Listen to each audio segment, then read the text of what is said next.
Hare Krishna, Krishna Krishna, Hare Hare, Hare Rama, Rama Rama, Hare Hare. Namo Vishnu Padaya, Krishna Prasthaya Putre, Srimate Bhaktivedanta Swami Niti Namine. Namaste Saraswate Deve, Gauravani Pracharine, Nirvishesha Shunnavati, Paschat Deshtatarine, Shri Krishna Chaitanya Prabhu Nityananda, Shri Advaita Gadadhara, Shivasadi Gauravakta Vrinda, Hare Krishna, Krishna Krishna, Hare Hare. Hare Rama, Rama Rama, Hare Hare. Hare Krishna. Welcome all for ninth chapter of Bhagavad Gita. We are in the Learn Gita Easy course, which is an 18-day, 18 chapter learning of Bhagavad Gita course, which is made easy for you to understand and apply in your life. So, before entering into the ninth chapter, let us have a quick recap of eighth chapter, and then we will get into the ninth chapter. Before that, I would like to ensure that the sound is clear.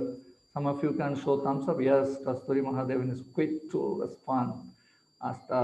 Thank you very much for all. Arun Nangare, thank you, and also Diksha. Okay, let us get into the summary of 8th chapter. Let me have a quick sharing. I haven't shared it so far.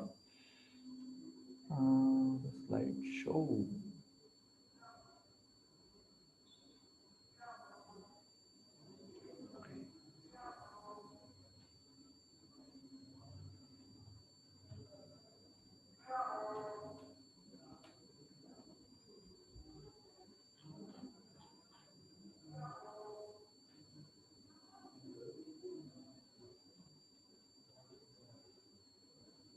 Sharing. Yes, here we go. I hope you are seeing the first slide. Yes, thank you. So, the summary of the 8th chapter, we had 4 sections in the 8th chapter, which was starting with a very, very important question of Arjuna, which is very, very useful for us. Arjuna asked the best question, how to attain Krishna at the time of death. And that is appreciated by Krishna. And then we saw the second section, death, the final exam. When we have to prepare right now, because we have no time to lose. And then what is the syllabus for this? It is Krishna, and how to prepare for that. And then what is the result? The result is getting rid of the cycle of birth and death. That means birth, death, old age and disease. And then also attaining the supreme abode, which is Goloka Vrindavan. We saw that. And how to attain the supreme? So there were 3 questions answered. How to attain? Always remember Krishna and never forget Krishna. And also we answered the question, why to attain the supreme? Because the place where we are is called as Dukkhalaya. So it's a place filled with Dukkha. And what do we attain? We attain the supreme destination, Goloka, that we saw that. And the 4th section is pure devotional service, where Ananya Cheta Sadatam, that verse was described, and Krishna was appreciating someone doing pure devotional service. So that was the last section, in which we saw what is the Yuga Dharma. According to Kalisantarna Upanishad, we saw Hare Krishna, Krishna Krishna, Hare Hare, Hare Rama, Rama Rama, Hare Hare. Iti Sorasakanamnam Kali Kalmishanashanam Nata Parataropaya Sarva Vedeshu Drishyate. It is seen in all Vedic scriptures, that is the Yuga Dharma. And pure devotees, and what is their destination, and what other yogis' destination are. So these were seen in the last section of 8th chapter. So now let us enter into the 9th chapter, which is entitled as the most confidential knowledge, right? So why this is considered as the most confidential knowledge, right? Krishna is talking about the knowledge again. In the 4th chapter, Krishna was talking about transcendental knowledge. That means he was giving some knowledge.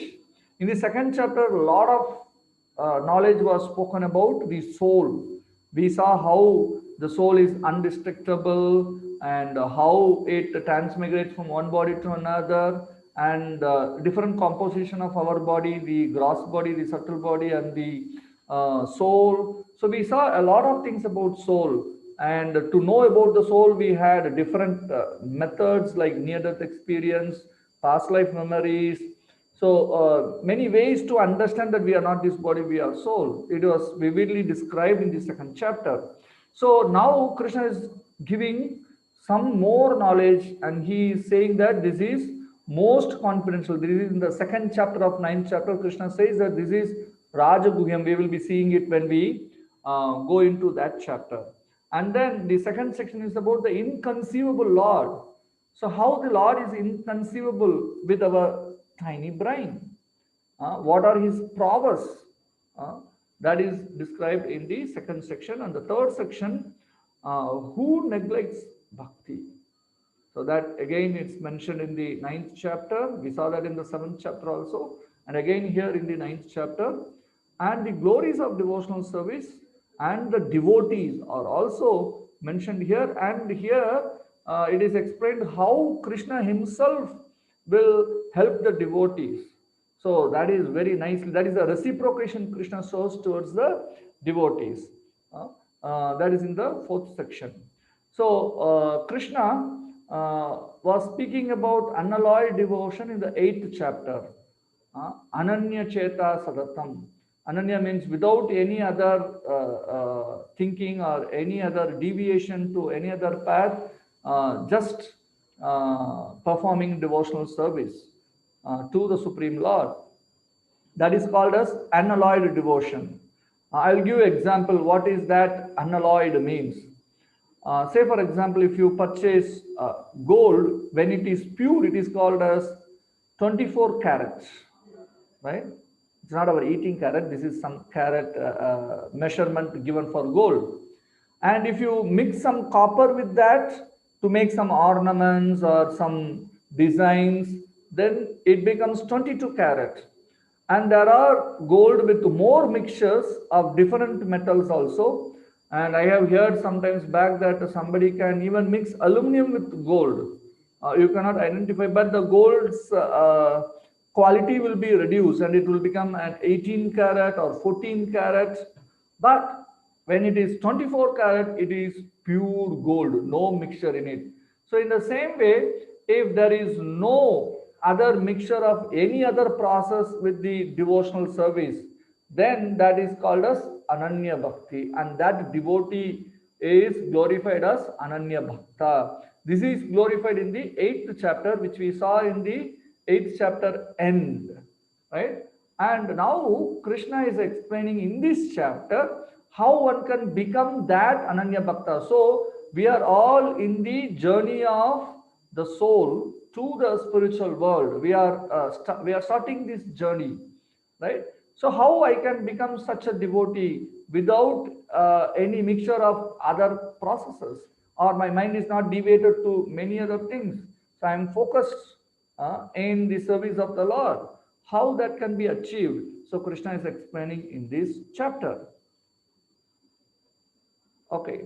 So one important thing in this 9th chapter is most of the chapters, if you see whatever we have seen so far, Arjuna will ask a question and Krishna will answer that, right? But this 9th chapter, after speaking the 8th chapter, Krishna spontaneously started speaking this 9th chapter. Oh Arjuna, I will tell you something more secret.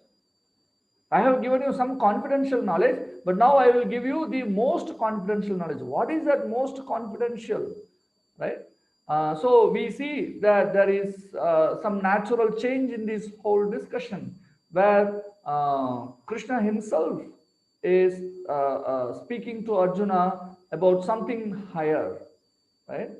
So let us see, let us embark into this chapter to understand what is that most confidential knowledge Krishna is talking about. Let's get into that. So here, the first section is named as knowledge. So it shows the qualification of the recipient of this knowledge and the nature of this knowledge. So the first verse is talking about the qualification of the recipient of this knowledge, where Krishna says, Shri Bhagavan Uvacha Idam tu te guhyatamam pravakshyamanusuuyave jnanam vijnana sahitam yajnatva mokshase shubhat. Supreme Personality of Godhead said, My dear Arjuna, because you are never envious of me, I shall impart to you this most confidential knowledge, right? And realization, knowing which you shall be relieved of the miseries of material existence, right? So here, Krishna is saying that because you are not envious of me, you are never envious of me. So what does that mean? Right? Those who are envious cannot accept Krishna. They cannot understand this most confidential knowledge. Right? In our group itself, we saw some days back that somebody couldn't accept the greatness of Krishna. He was just putting some messages and in a very different way. And although they hear the instructions of Krishna, which are directly spoken by Krishna, but they couldn't accept it, right? There are many people like that. So here Krishna is giving a qualification to understand these instructions of Krishna. What is that? Non-envious of Krishna. If somebody is envious of Krishna, or somebody is atheistic in nature, or if somebody is doubting the superiority of Krishna, then although they read all these verses, because these are available open to everyone, so anyone can purchase this Bhagavad Gita and they can try to read it of their own. But what happens? One cannot understand. So that is what Krishna is saying, right? And also Krishna assures Arjuna in the third verse that, oh Arjuna, you are very faithful to me. You are non-envious of me. So you can understand. What is the result of that? Yagyatva, by knowing this most confidential knowledge, right? Jnana vijnana sahitam. You can know this knowledge and also you can realize that. And what you will achieve? Moksha se shubhat. So all the inauspiciousness will be relieved. You will be relieved of all the inauspiciousness. And also you will be relieved from this dukkhalayam and asashvatam, which he described in the last chapter, right? So the lesson we have to learn from this section is, if you envy, you will lose. If you doubt, you will lose. So good things in life happen with faith and love. So we should have faith in our scriptures. We saw in the 7th chapter, right? Rather than in someone else or something else, we can put our trust and faith on the scriptures, which are proven over or tested over the period of time. Like thousands and thousands of years, it is proven true. Okay, now what is the nature of this knowledge? And now this is a beautiful verse Krishna is saying, listen carefully. Raja Vidya Raja Guhyam Pavitram Idamuttamam Pratyakshaavagamam Dharmyam Sushukam Kartum Abhyayam. This knowledge is the king of education. This is Raja Vidya. And the most secret of all secrets, right? And not only that, it is the purest knowledge, and because it gives direct perception of the self by realization, it is the perfection of religion. It is everlasting and it is joyfully performed. Susukam kartumaviyam. That's what I am saying. In Krishna consciousness, we perform the devotional service joyfully, right? Even in explaining about Krishna, we joyfully explain. In singing about Krishna, we joyfully sing. We dance for the kirtan. When the holy name is sing, we will be dancing in our temples. You can see this picture, right? How devotees are dancing for the Hare Krishna Maha Mantra. And there are so many other activities which are joyfully performed in Krishna consciousness, right? So here Krishna is explaining this is the Raja Vidya, the topmost education. Knowing about the Supreme Lord and his activities is the topmost education. And somebody was telling me, I think it was Diksha Mataji was telling that this education, they are not teaching anything about Krishna or the Supreme Lord or his nature or even his teachings, Bhagavad Gita. To keep Bhagavad Gita in our educational system, our government has to struggle a lot. Although it is very, very sacred and our, book of knowledge and very, very, important uh, sacred book, but still we have to struggle to keep it as a part of our education. That is the condition we are living in now. Anyhow, but this is the Raja Vidya, the king of all education, because it gives you how you should live. Right? In the young age, one has to learn things. Uh, one has to bring out one's nature. So we will be talking about different natures. There are so many things which we have to. Education means educare. It came from the word educare. That means to bring out from within. What is your nature? So our nature is to serve the Lord. That is our nature. Like the fish nature is to be in water, like that the soul's nature is to be the servant of Lord. So this Bhagavad Gita gives us that teaching. Who am I and who is God? What is the relationship between both? And how I have to act after knowing that relationship, and what result I will get by knowing and acting in that relationship, right? So that is the topmost education. uh, Raja Vidya, Krishna is saying that, and he is saying that Raja Guhyam, this is the most secret of all secrets. Generally, knowing about the soul in itself is considered as a secret, which Krishna was talking about for quite a long time. In the first 6 chapters, a lot of talk was going on about um, soul and the duties of soul. And now it is talking about, from the 7th chapter onwards, we started talking about the Supreme Lord and attaining his abode and what are his opulence, right? We will be seeing in the next chapter, and there are quite a few explanations which are given in the chapters 10, 11, 12.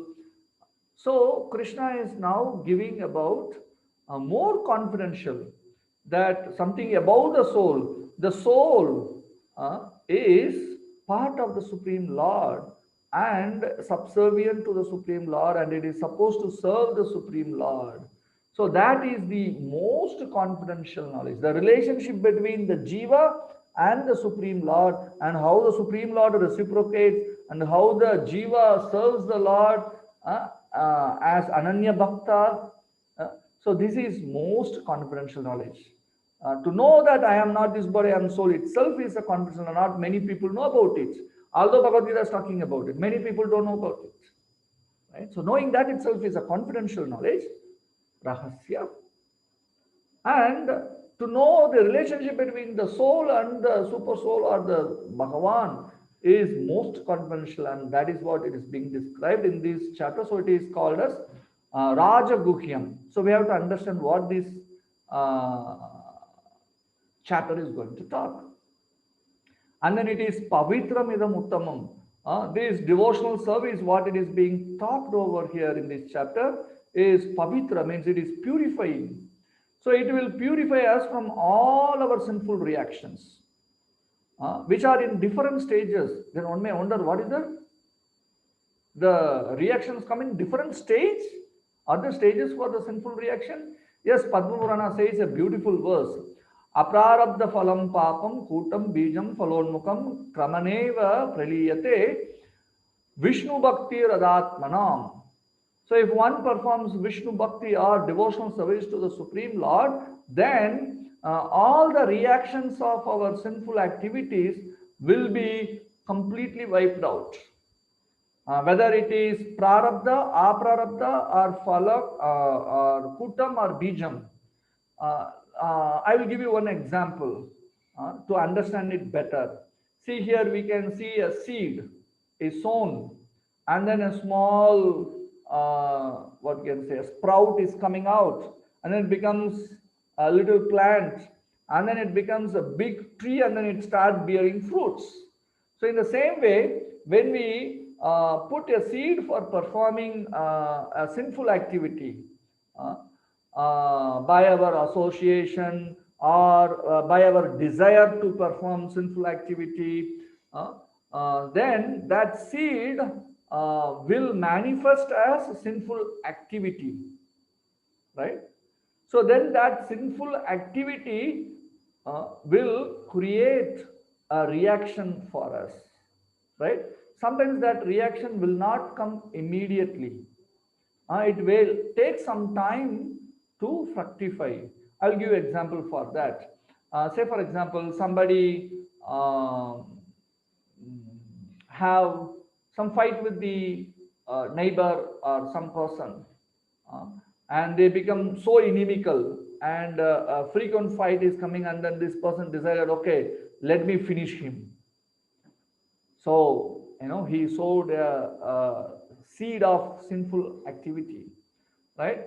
Then he was waiting for the opportune moment, and then he planned, and then he executed. That means the sin is committed, and then he ran away. So now the police enter into the case, and then they diligently worked, and they found out who is the murderer, and then now they are searching. But this person who ran away to some other place, and then he started living there, and then as if he's a very good man, he started giving some charity, was doing some activity over there, and then he became a very nice man, in the sense that he was giving charity and all. People think that, oh, he is nice, charitable person. But all in a sudden, one fine day, the police comes, and then it arrests that person. And the people may say, Are Baba, he was a very nice person, and why the police is arresting him? But it was an action which he did earlier. Although now he is maybe doing some charitable activity, but the result is coming now. Just to make an understanding, right? So sometimes if you put a seed of what they call mustard seed, it will sprout immediately, and very shortly it will start giving the result of it. But if you plant a coconut seed, it will take 5 years, sometimes even 10 years to give you results. So in the same way, the type of activity you perform, and you may get a reaction accordingly later, right? So the life lesson in this section is, because our sinful activity will give a sinful reaction or a suffering, so we have to, either we struggle or whatever we do, we have to control and give up sinful tendencies. They are like poisonous snakes, always dangerous even if asleep. So if we have a sinful tendency even in our heart, right, it will be very, very dangerous to us. So here the next slide shows us how it is so dangerous. In the past, we did some pious or sinful acts. Because of that, in the present situation, we have some happiness and suffering. And in this situation, we choose some pious or sinful activity, and then that will decide our future happiness and distress, right? To give another example for this, in Mahabharata, when the war was over, and all the Dhritarashtras, the sons of Dhritarashtra, they all died in the battle, and Krishna was there in the palace, and Krishna was meeting Dhritarashtra, and Dhritarashtra was asking this question to Krishna: why Krishna to me? Why it is happening like this to me? So Krishna was asking, what's happening? And then Dhritarashtra told, see, I was born blind, and then I begot 100 children, And then when I am alive, all my children were dead and gone. So why it is happening to me like this? Then Krishna, as usual, with a slight smile, he said, "Oh, Dhritarashtra, 50 births ago, right? You were born as a son of a hunter. What you did, you climbed up a tree. There was a nest of a bird. You picked up the father bird. You picked its eyes. You made it blind and threw it away. And then you came down and then you burned the whole nest, and there were 100 siblings in that. And they were all burnt and dead. So, in this birth, you were born blind, and when you are alive, all your children were dead and gone. So, whatever sinful activity we do, we get the reaction. So, the famous English saying is that we reap what we sow. Uh, uh, that's very, very famous English proverb. So the life lesson here is bad things don't happen to good people. We reap what we sow, right? So the process of bhakti is so purifying that it can purify us from the root of these sinful tendencies or even thoughts. It removes the sinful desires. Why we have sinful desires? Because we have ignorance. So even it removes that ignorance. It gives us the knowledge that we are not this body, we are spiritual, and we have connection to the Supreme Lord. And by that way, it remove our ignorance, and then the sinful desires, and then the sinful reactions, and completely will be purified by that. Right? So this is called most confidential knowledge. Generally, no one talks about it. But Krishna is talking about it here. So he is terming it as Raja Guhyam, right? So the second section is inconceivable Lord, where Krishna is telling about his inconceivable nature. So let us understand what is conceivable and what is inconceivable, right? When you talk about some construction or some building, you can understand how it can be, and different structures. You can understand a little bit how the house will come out. Or when you say about a car, you can conceive. It will have 4 tires and then some engine part and then some driver seat, some steering, and you can understand it. You can conceive that you know about it. But when you talk about soul, it is inconceivable. We learned earlier, right? It is beyond our comprehension, beyond the thinking power of our mind. That is why sometimes even great scientists who even record the near-death experiences or the past life memories, but they are finding it difficult to come to the point of the soul, right? So we saw in the past life memories that the doctors have to come to the conclusion that it is because the soul transmigrated from that body into this body, and along with the subtle body, which is mind, intelligence, and ego. So the impressions in that body are all in this body also, and it comes out for some human beings at the age of 3 or 4, something like that. So they have to understand that we are the souls, because they couldn't conceive it, they couldn't understand it. They are finding it difficult to accept the existence of soul, right? So it is inconceivable.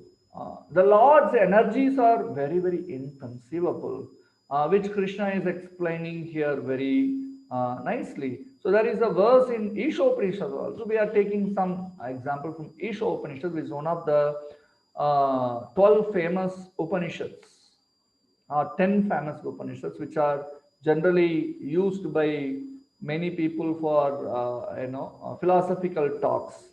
One is Isha Upanishad, and many acharyas have given commentary on that. So there is a beautiful verse in that. It says, "Tat ejati tan naijati, tan dhure tattva antike, Tad antar asya sarvasya tat u sarvasyasya bahyata. The Supreme Lord walks and does not walk. He is far away, but he is very near as well. He is within everything, and yet he is outside of everything. So, if you read this verse, we will get a spinning of our head. Why our head spins? Because all contradictory qualities. The Lord walks, does not walk. He is far away, but he is very near as well. He is within everything and he is outside everything. How we can understand? This is impossible, inconceivable for us. But the Lord is so. Yes. How we can understand? Yes, the Lord is walking in the spiritual world along with his devotees. Right? But in this material world, because we cannot conceive the Lord in the spiritual form, the Lord descended in the form of matter, which is called as murtis or deities, archa vigraha. So generally they do pradishta, that means establish in one place, and devotees do worship and they give service to the Lord, and the Lord accepts those services, right? So he don't walk in the form of archa vigraha, but in the spiritual world he walks. So the Supreme Lord walks and he does not walk. But both are the same Supreme Lord. There also he accepts service, here also he accepts service. So he is far away, but he is very near as well. Right? How to understand this? He is far away, so he is in the spiritual world, Goloka Vrindavan. It's very, very, very far. In Brahma Samhita, it is explained that great Gyanis, they travel in the speed of mind, but still they cannot reach the Supreme Lord. Pantastu kodi sadavatsara samragamyo vayo radapi manaso munibungavanam sopyasti yatrapata chimni avichintya tatve govindamadi purusham tamaham bhajami. To that Supreme Personality, I offer my obeisance. This is Lord Brahma's prayer. But he says, Pantastu Kodi Sadavatsara, thousands and thousands of years, the Munis who can travel in the speed of mind. So, what is the power of mind you want to know? Say, for example, some of you may be sitting in front of your laptop or your mobiles. You may be listening to the class, but suddenly the mind may think of your friend who is maybe 100 kilometers, 200 kilometers, or sometimes he may be in some other city, right? And suddenly your mind goes there, just in a flash. As soon as you thought of that, it goes there. So that is the speed of mind. So if somebody can travel in the speed of mind, and they travel for thousands and thousands of years, but still they touch only the light emanating from the lotus feet of the Supreme Lord. That is what Brahma Samhita Brahma is saying. So the Lord is very, very, very far, but also is very, very near. For pure devotees, the Lord, or even for every one of us, the Lord is there very close to us as Paramatma. But the devotees can realize that the Lord is there and he is instructing, and so he is very, very near. So there are a lot of examples in the Shastras to clarify these points. I will give you one or two very fast example, right? So when Krishna ate dirt, he ate sand or mud, and Mother Yashoda wanted to see whether he has eaten dirt. And Krishna said, "No, mommy, I haven't taken that. I haven't eaten dirt. If you are doubting me, you can check in my mouth." And then Mother Yashoda wanted to make it sure that he was not eating mud. Then she immediately asked that, "Open your mouth."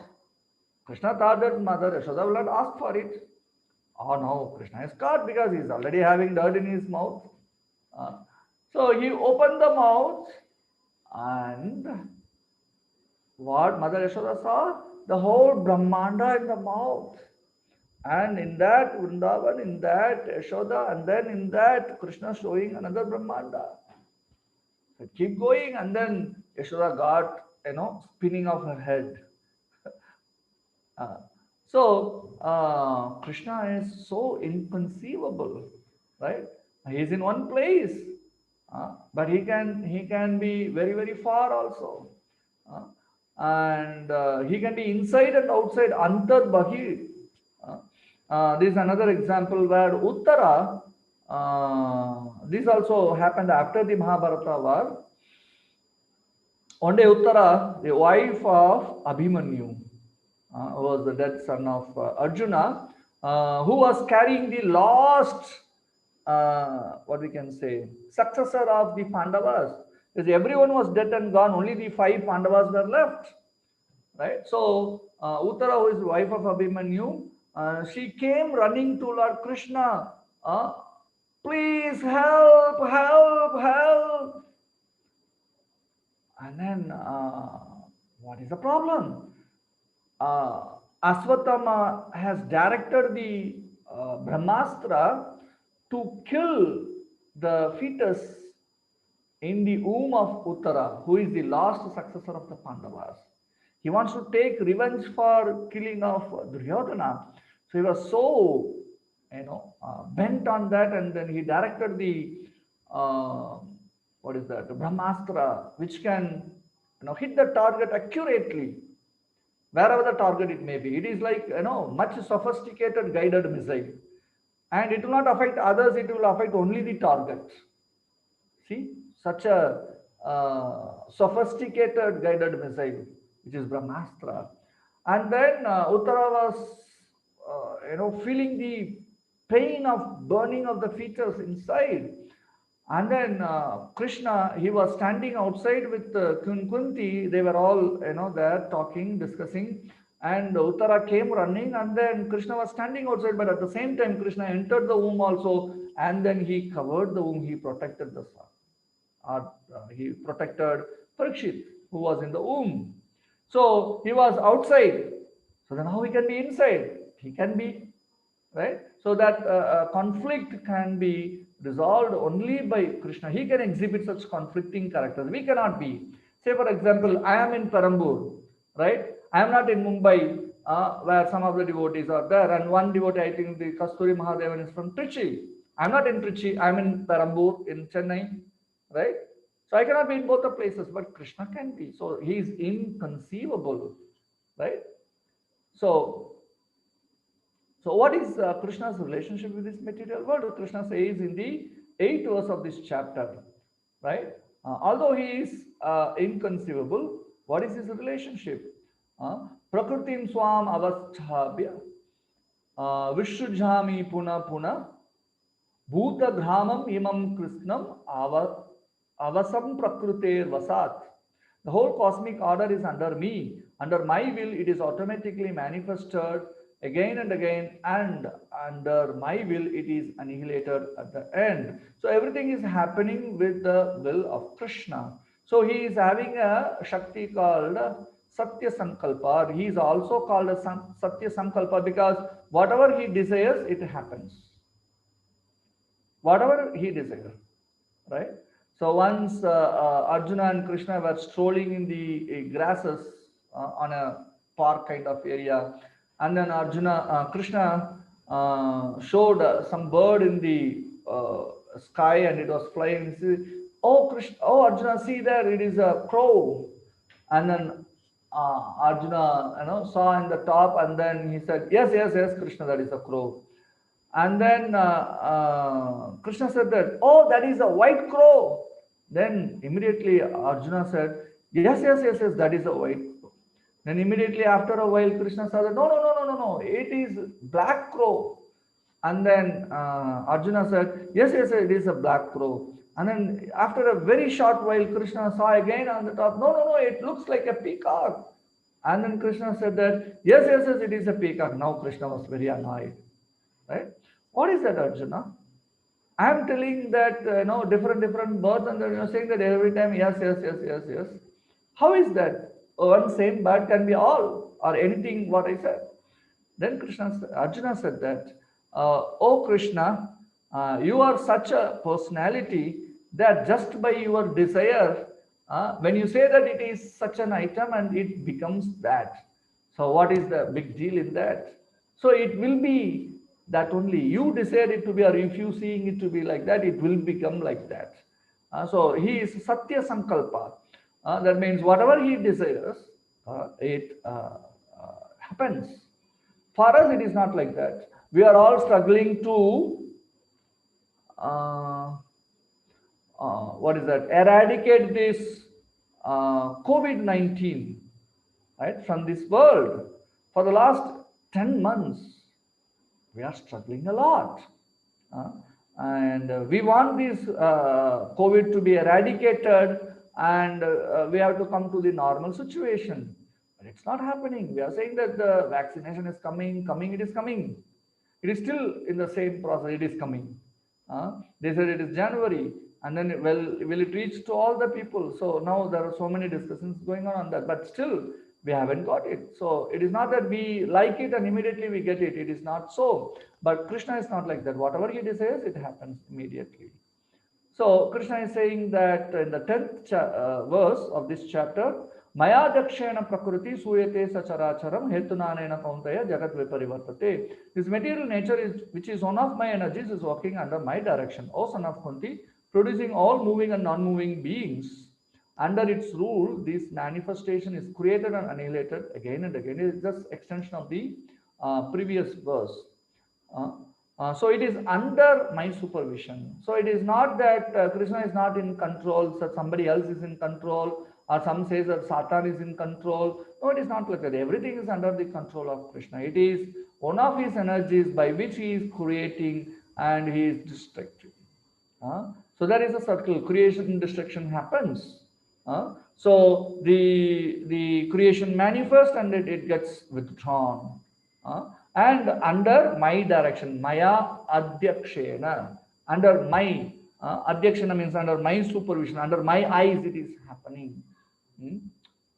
Okay. What is the life lesson in this?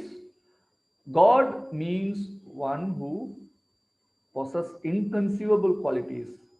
Else, he will be like us, limited in so many ways. So we should feel happy about God when we hear about it, and we should enjoy. But some people who reject Krishna, even after knowing about Krishna, right? Like we were talking about someone who are envious of Krishna. If we talk about the inconceivable qualities of Krishna, then they will talk. What do you think? You only have. We also have God. No, we know this. We know that. Sometimes they even say, "I myself is God." People say that. Why they say that?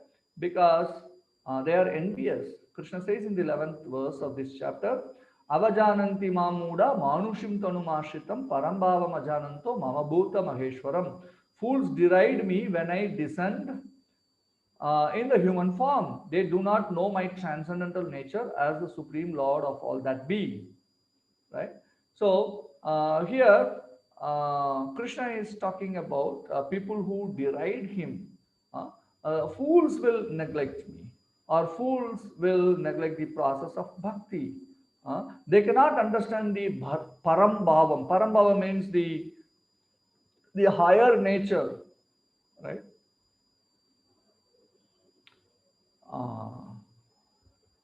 They cannot understand the superiority of the Supreme Lord. Even if we talk, they become more envious. Sometimes they become develop hatred to the Supreme Lord. The Supreme Lord is supreme in consciousness.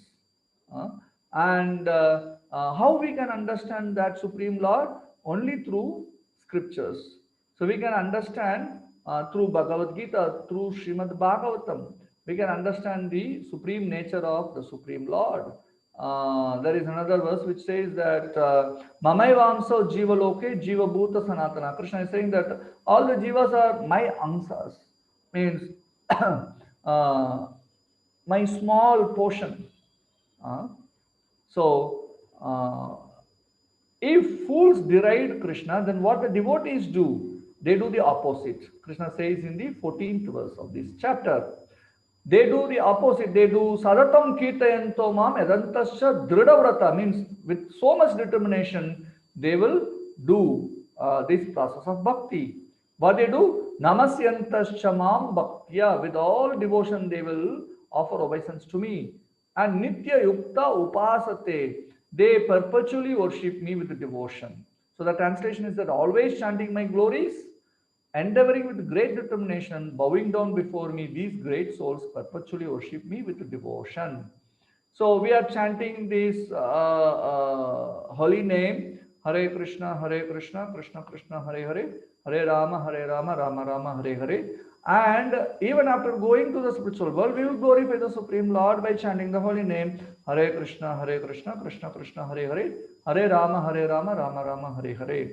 So in the spiritual world, Mother Yashoda is doing service to Lord Krishna, and Srimati Radharani is also cooking for Krishna, and many other devotees do different activities to please Krishna. So we do the activities of devotional service, what we do here, over there for the pleasure of Krishna. Uh, some devotees will pluck flowers and they will make garland for the Lord, and they are engaged in different activities according to their the way they want to please the Supreme Lord. But the consciousness is one for all of them, that is to please Krishna. And the life lesson here is that all our possessions and relationships are long rows of zeros. Like you put 10 zeros. Does that have any value? So all our possessions and relationships are like that, zeros. So when the zero will have a value, if you put a zero in front of all the zeros, if you put a 1 in front of all the zeros, then all the zeros have a value, right? So if you have 10 zeros and put a 1 before that zero, then how much is it, right? It is 10 billion, right? 1 followed by 10 zeros is 10 billion.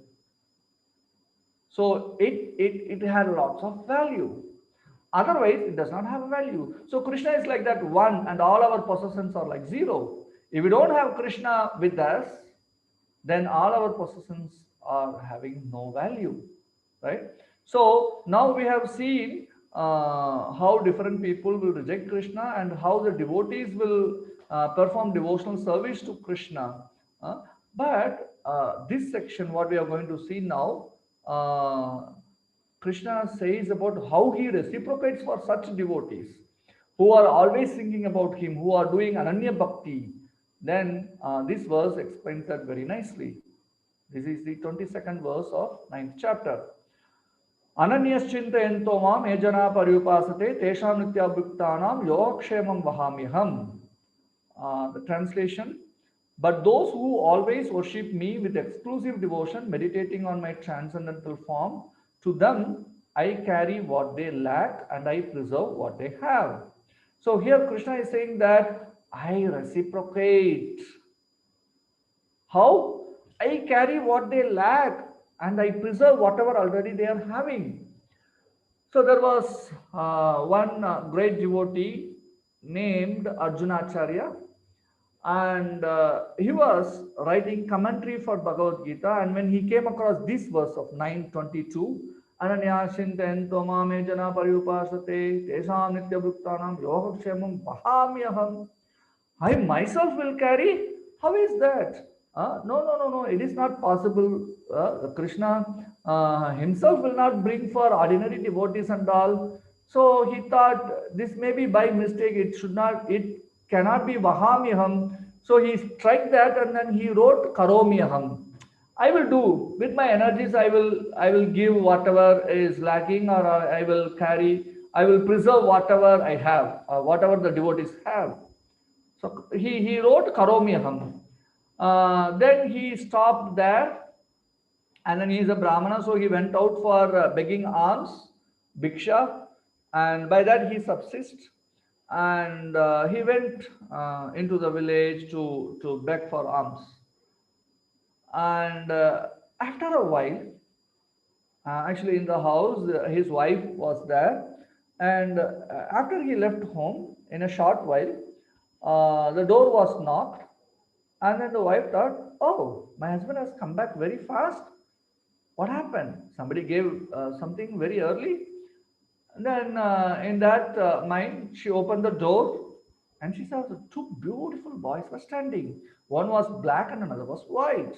And then she was thinking, who are these two boys? Where are they coming from? And not only the two boys are standing, and they were having a big load, a big sack of items they were carrying in their back. And she was very surprised. What is this? You are so small boys and you are carrying such a big load in your back. And who did this to you? Who asked you to carry these things here? And they said, my master told me that. Who is that, your master? Arjunacharya. Come on, my husband never told me that he has a disciple. Yeah, yeah, yeah. We told that this is very heavy for us to carry, but he was not listening. He has even beaten us. You see our back, and then they just pulled out their shirt and then showed that the boy's back was, having kind of like if you wipe it with a stick, you will get a red line in your back. Like that, the skin has become, so reddish, and the wife was very surprised. What happened to my husband? Is he so cruel? First of all, he made these boys to carry this big, and above all, he had beaten them like this. And then he said, "Now let him come today. I will speak to him." And then immediately, what happened? She told, "Okay, you please come and sit inside the house. I will prepare something for you, and will give you something to eat. Now I speak to my husband when he comes. You please come and sit inside." So the boys went in, and then the wife entered the kitchen. And then when she completed the cooking, and then she came out, called out for the boys, and then they were not there. And then she thought, and then she was still angry with the husband. She was not feeling good about her. So she did some unusual thing. What she did? She served herself and then started eating. Generally, she will not do that because she will be waiting for the husband to come, and then she will serve him, and then she will eat. But today, feeling very bad about her husband's act, as a kind of reacting to that, she started eating. Because then he will ask why you are doing like this. And after a while, when she was eating, Arjunacharya came and he was surprised. What are you doing? You have changed. And the wife replied, "You are also changed." Huh? I am changed. What I did? I just went out for begging. I'm just coming back. No, no, no, no. You sent two small boys and you have beaten them. Two small boys? Who are they? They said they are your disciples. And then the Arjunacharya was more puzzled. My disciples? How the boys look?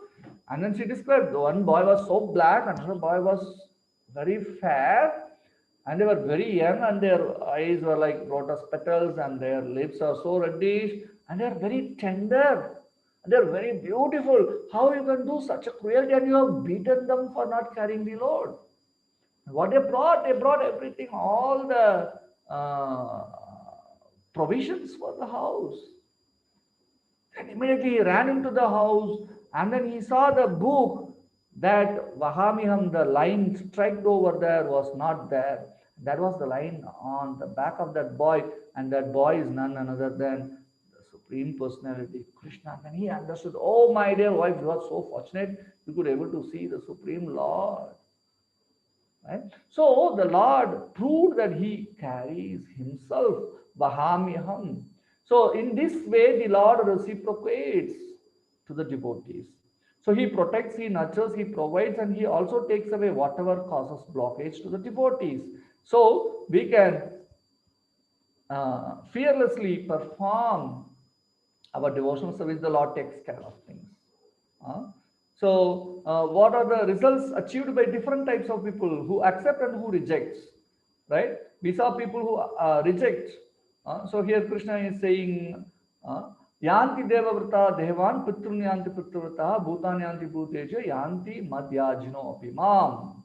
Right? Those who worship the demigods will take birth among the demigods. Those who worship the ancestors go to the ancestors' place. It's called Pitruloka. That's called Pitruvrata. Here it's given. And those who worship the ghosts and spirits will take birth among such beings where they are living in this material world. And those who worship me will live with me in my spiritual abode. Right? That is the beauty of worshipping Krishna. It's a very simple principle and straightforward. If you worship Devata, you will go to their place, and it is already explained that the Devatas are living in the Swarga Loka, which is part of this material world, and this material world is Dukkalaya, and also it is Asasvatam, temporary. So if you go there, we also will be temporary only. So Krishna is saying that if one worships me, they will come to my permanent abode, right? And then Krishna says that, but nevertheless, I am equal to everyone. Samoham sarva bhuteshu name dveshu asti na priyaha. I am not headed towards any living entity. E bhajanti tumam bhaktya. But one, these two is very important in Sanskrit. It says but. That you give a statement, and when you say two, but, that means you are keeping some reservations. Like in our policies, they say, oh, we give you this, but there is a small condition applied. So here Krishna is saying that, but Mam Bhaktya, who is performing pure devotional service to me, Mayite Tesu Chapyaham. What I will do? Whoever renders service unto me in devotion is a friend, is in me, and I am also a friend to him. Right?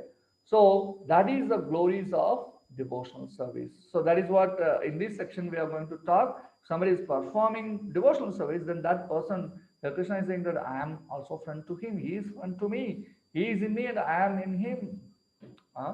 So we have three sections in this last section, which talks about the glories of devotional service, where simplicity of worshipping Krishna and freedom from miseries and eternal life of happiness is awaiting for such a devotee who is performing this devotional service. So what is the simplicity of worshipping Krishna? Even if you don't have anything with you, still you can worship. That is a beautiful story in Brahma Vaivata Purana. It is mentioned that the Lord, once there was a devotee who is a poor Brahmana, and he was listening to some Bhagavad Pravachan, and in that the speaker was talking about how one can perform perform devotional service to the Supreme Lord under any condition, whether you have some possessions or you don't have any possessions, still you can perform devotional service. And he was explaining that how one can meditate on the Supreme Lord and then can offer whatever he wants to offer to the Lord in his mind. Even if you don't have the dravya physically with us, if we have physically, we can offer it. What to do if I don't have? Can't I do any devotional service? Even if you don't have, you can give it to the Lord. How? You can meditate. So this Brahmana heard that, and then he started sitting, purifying himself, and then he sat in a place and he started meditating on the Supreme Lord. And then he was inviting the Lord. He gave an asana to the Lord, and then he performed Abhishek, bathing ceremony for the Lord, and then he dressed the Lord, and then after the Abhishek, one has to offer something to eat for the Lord. And he had made sweet rice with milk, sugar, and camphor, and a little rice in that. It will be condensed, and so nectarian it will be. So he wants to check whether it is hot, because if it is little cold, it will be more sweeter. So he wants to check whether it is hot. And then he put his finger in his meditation, he was putting his finger into the sweet rice, but it was very hot. It was not cold, it was very hot. So what happened? He got burnt, his finger, and he opened the eyes. He got, what you can say, came out of his meditation, but there was no sweet rice in front of him, but his finger got burnt. How is that? So he really offers things to the Lord in his meditation. So that is what it's an easy way. That patram pushpam phalam toyam yome bhaktya prayachati. If one offers bhakti, tadaham bhakti upasadam, I takes that bhakti. Asnami priyatatmanaha, I will accept it. What I accept the bhakti. Whatever the item may be, it can be a patram, a leaf, or a flower, or one small banana, or any fruit, or toyam, a little water. Whether you can physically, grossly offer those items, or you can offer them in the mind if you don't have them. But Krishna has kept us in good position that we can offer these, at least these items, or even more than these, with love. That is very important. Bhaktiya upahuttam. You offer it with the love, bhakti, and then I will take that bhakti, right? So when such a devotee sometimes, occasionally, or out of their previous impressions, perform some wrong activities, Krishna forgives them. So in this verse, Krishna is saying that api chet su durachara, api chet su, that means they will not do any wrong activities because they are pure devotees, but due to previous vasanas or some unprecedented happening, if they do some abominable activity, what Krishna is doing with them? Krishna is saying that if they continue to perform their devotional service, sadhuryava samantavyaha, they have to be considered as a sadhu, samyak vyavasito hi saha. There is no doubt about it, right?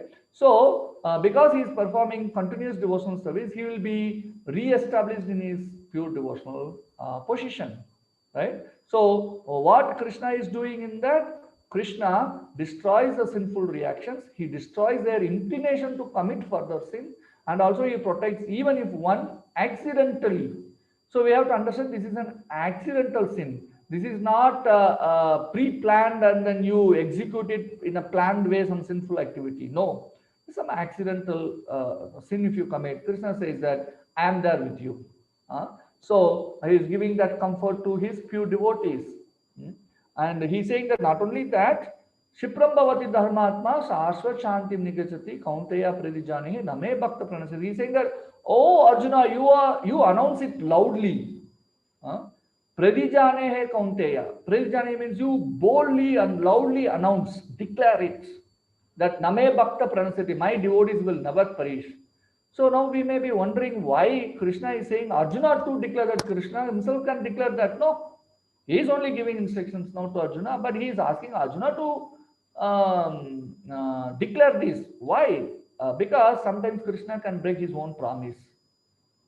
When he sees that some devotees are in danger, he can break his promise. Like the picture over here, you see that Krishna is taking the wheel of the chariot to run towards Bhishma, because Bhishma was fighting on the 9th day, like the hell is falling down like that. He was we cannot say roaring like a lion. He was like blowing like a storm. All around people see only arrows. And Bhishma was looking like a circle.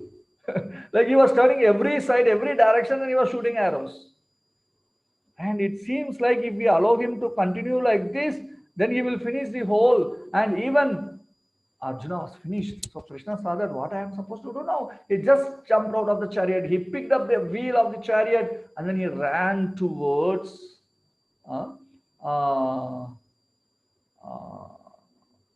Bhishma, right?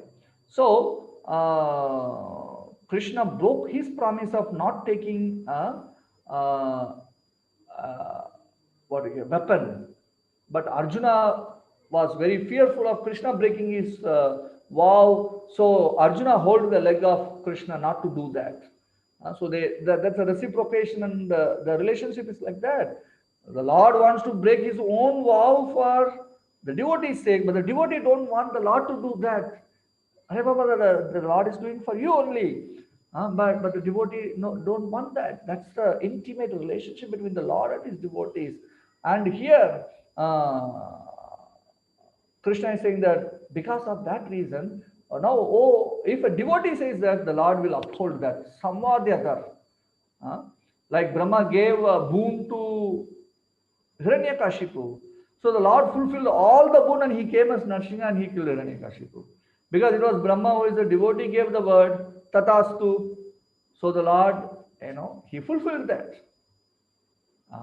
So here he is saying that, oh Arjuna, you declare it. Right? So that is the greatness of the Supreme Lord Krishna. So Krishna protects us from accidental sins. Deliberate sinful acts are an offense to the Lord. So we have to be very, very careful. We should not be deliberate in performing sinful acts.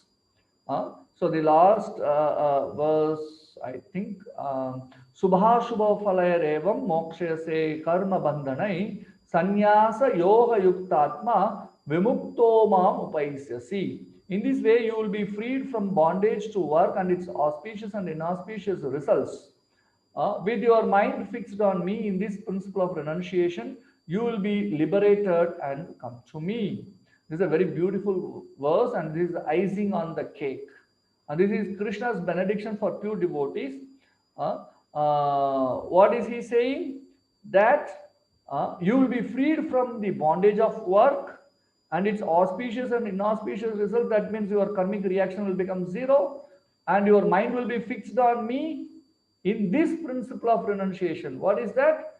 Performing devotional service for the satisfaction of the Lord. You are doing action, but still Krishna is saying that in this principle of renunciation. That means serving Krishna in devotional service is a renounced life. So you will be liberated and come to me.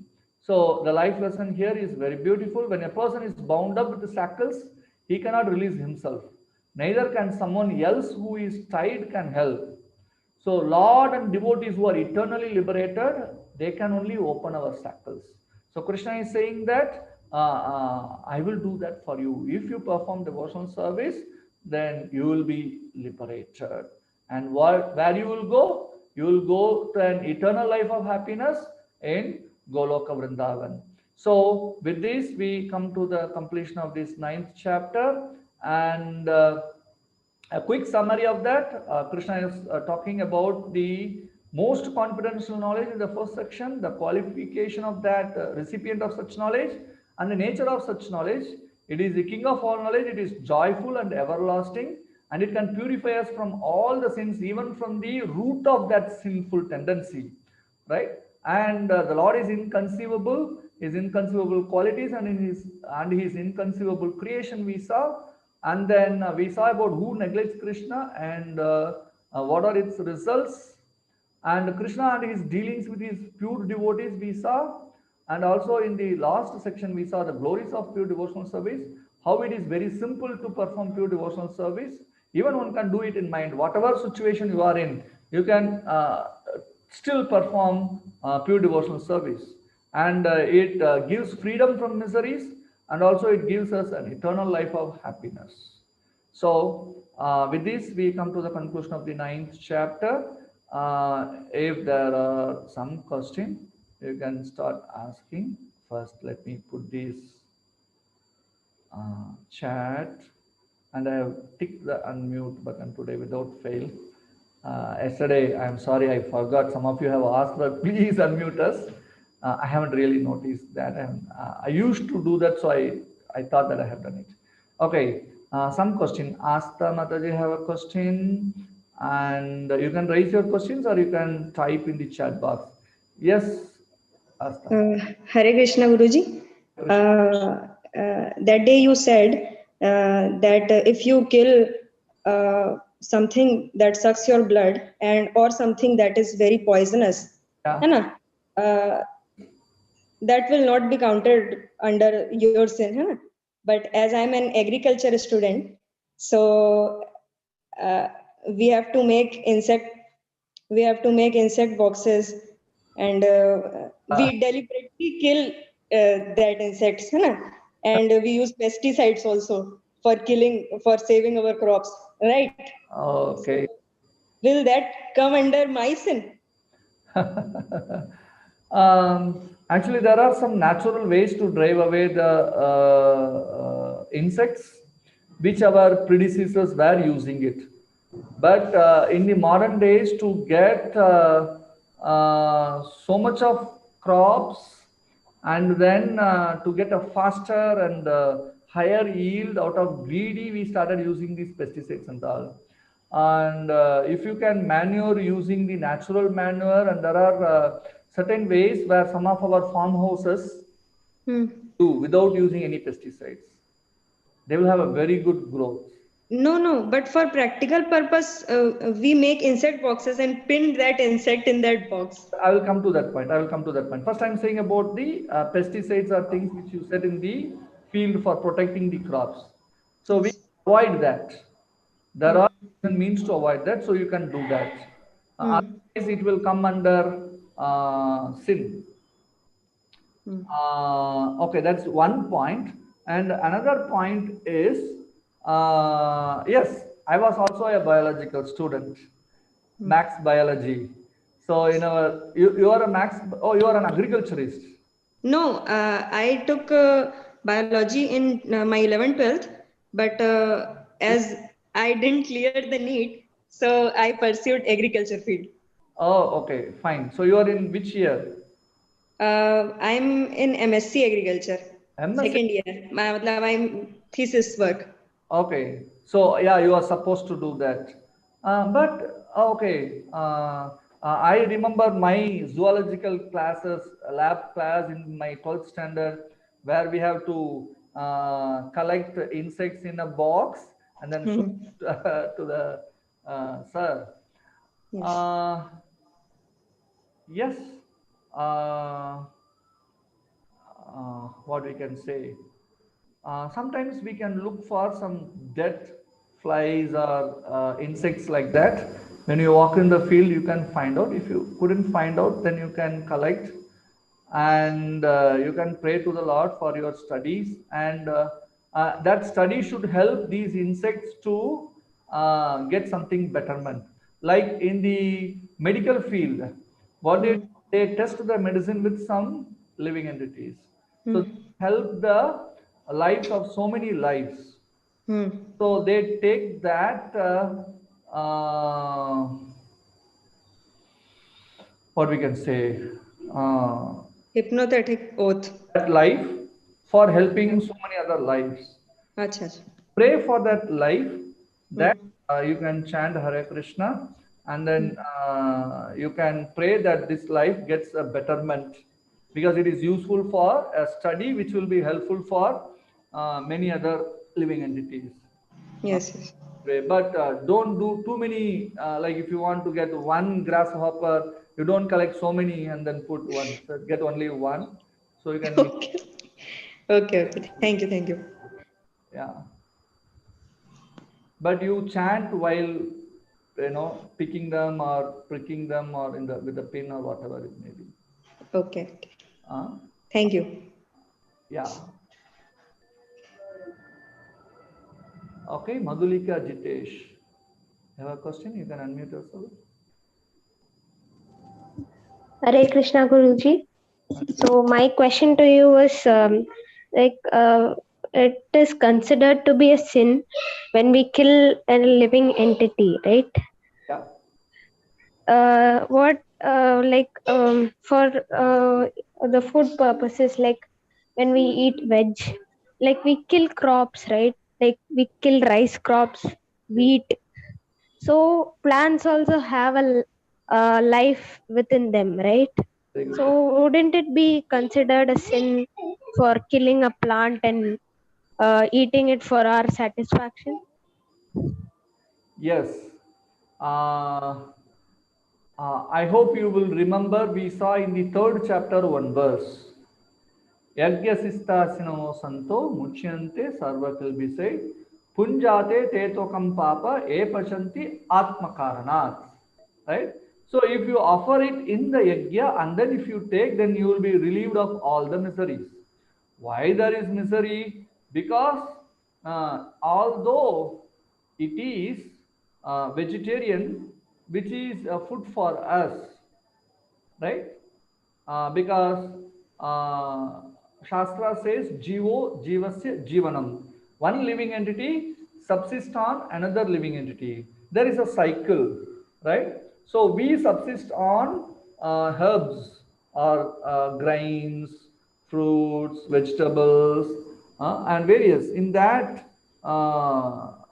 we do papa, right?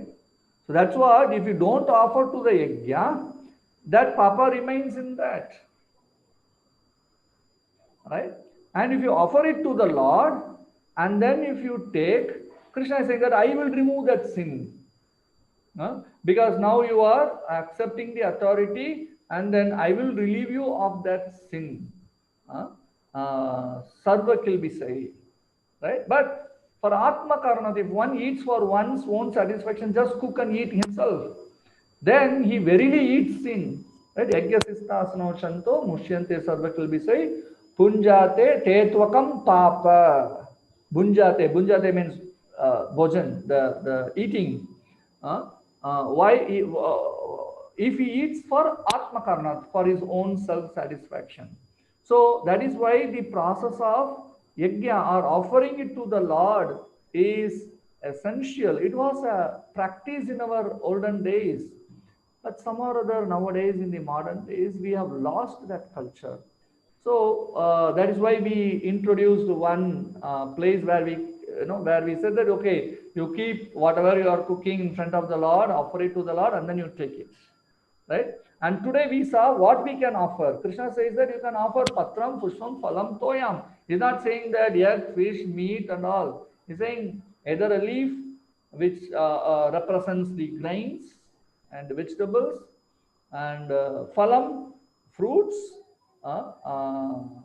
pushpam, any flowers, or toyam, liquids.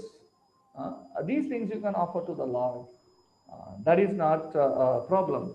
So, but you have to offer to the Lord, then you will remove of the sin, right? Is Okay, Guruji, thank you. that, Thank you very much. we think that, oh, we can vegan, vegetarian. That is not enough. That is not enough. That is good, better than the other things. At least we live as human beings, as herbivores, vegetarian, but that is not good enough. We need better action from a human being, that he has to offer it to Yajna or the Supreme Lord. Right? Is that okay? Thank you, Guruji. Okay, fine. So I will go into the questions. There are a few questions in the chat box. I'll go into that. Seema is asking a question. Is consciousness and the soul one and the same thing? Okay, consciousness is what we can say is a symptom of the existence of soul. So if the soul is there, the consciousness will be there, right? So it is a symptom of the existence of soul. Okay, and then Gayatri's question. Hare Krishna, sometimes just born babies die. Some people are on sick bed waiting to die. Some die without any reason. How to understand this? Thanks, Gayatri. Okay, so how to understand that? They have done such a karma in the previous birth. Say, for example, if somebody is aborting a child in the womb, then it is said that they will not see sunlight for certain number of births. That means within the womb itself, they get married. They will die inside the womb itself, right? So the nature's law is very stringent. So we don't know what this small baby did in its previous birth to die in a very young age, or just born. Uh, so they undergo all the pain inside the womb, and they come out and they have done something for that in their previous birth. So it is not that without any reason. There will be some reason. So generally we understand it is the reaction of our bad action earlier. So as long as we live, we understand that phenomenon, and then we do proper activities in this birth. So one of the best activity compulsorily we have to do is we chant the holy names of the Lord, by which we can have our consciousness properly fixed, so we will not get into this kind of sinful activities. Is that okay, Gayatri? Yes, Mr. V. N. Sarma has a question here. Yes, sir. Please unmute yourself. Namaste, Guruji. Namaste. I have two questions. Please. One is on demigods. Who are demigods? Okay. And second is, suppose we are worshipping, let's say, Lord Shiva, you do puja to Lord Shiva every day. Is Okay. it same as worshipping Lord Krishna? Okay. Here Krishna said the Devata worship is not the same result producing as like worshipping him. But sir, who are Devatas, sir? Who are Devatas? Oh, other Vishnu Tattvas generally are called as Devata, Okay. right? Yeah. Okay. So it does not fetch you the same result like worshipping Vishnu Tattva. No, Rama, Krishna, or Varaha, Vamana, the Vishnu Tattvas, right? Yeah. Okay. And you Second question. Answer to the second question, sir. what was Second question is, suppose you are worshipping, let's say, Lord Shiva. Is it same as worshipping Lord Krishna? I answered both in the same answer. Yeah. We saw the verse Devan Yanti Devavrata. So they will go to the abode of that particular personality. If somebody worships Shiva, they go to Kailash, right? So if somebody worships Indra, they go to Swarga, where Indra Loka is there, Amaravati or Amarapuri, they call that. So that if you worship different personalities, you go to that place. So, Guruji, are they not same? Are all these gods not same? Lord Shiva, Lord Krishna, Lord Rama, Yes, it is. are they all not same? It's not the same. That's what we saw earlier also. Now also Krishna said that different worship or different result fetching activities. Devanyanti Devavrata, Bhutanyanti Bhutejya, Madbhakti Antimam, Madhyaji Antimam Api. So if they worship me, they will attain my abode, which Krishna explains in the 12th chapter. The abode is transcendental. Need of sunlight, no need of light. We will see that verse when we come to chapter 12th chapter. Okay, thank you, Guruji. Thank you. And Seema's question. In this sloka, samam kaya siro grivam Guruji, siraha. 13th sloka of chapter 6. 13th sloka of So chapter. we are supposed to keep our eyes open while focusing on the tip of nose. Now half closed and half open. Because opening our eyes is going to create, headache. No, it's a practice. You need it practice. It is not that one day itself you will get perfected. So you have to do it for a few seconds and then increase it, and then until you get perfected. So this is not to fall asleep or not to get engaged in looking around things. Okay. Half open, half closed. It is not wide open and not fully closed. Okay. Maybe I can you can see my eyes, like it is not fully closed. I am not also seeing anything around. Okay. So I will not fall asleep by that way, and also I will not engage in looking around things. Thank you. Okay. Thank you. So, any other question? Raise your hands.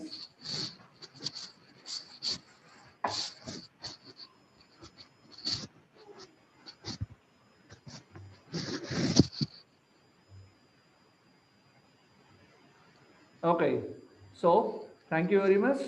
Let us see you all in the 10th chapter. All the 10, 11, 12 chapters are very, very important. So let us join tomorrow at 7:30 in chapter 10. Okay, till then. Okay. Hare Krishna. Hare Krishna. Hare Krishna. Yeah, Prabhu, thank you. Thank you. Hare Krishna.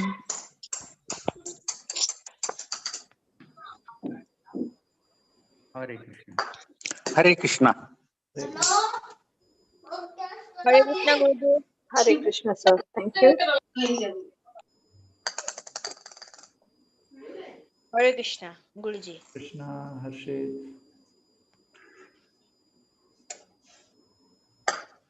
with all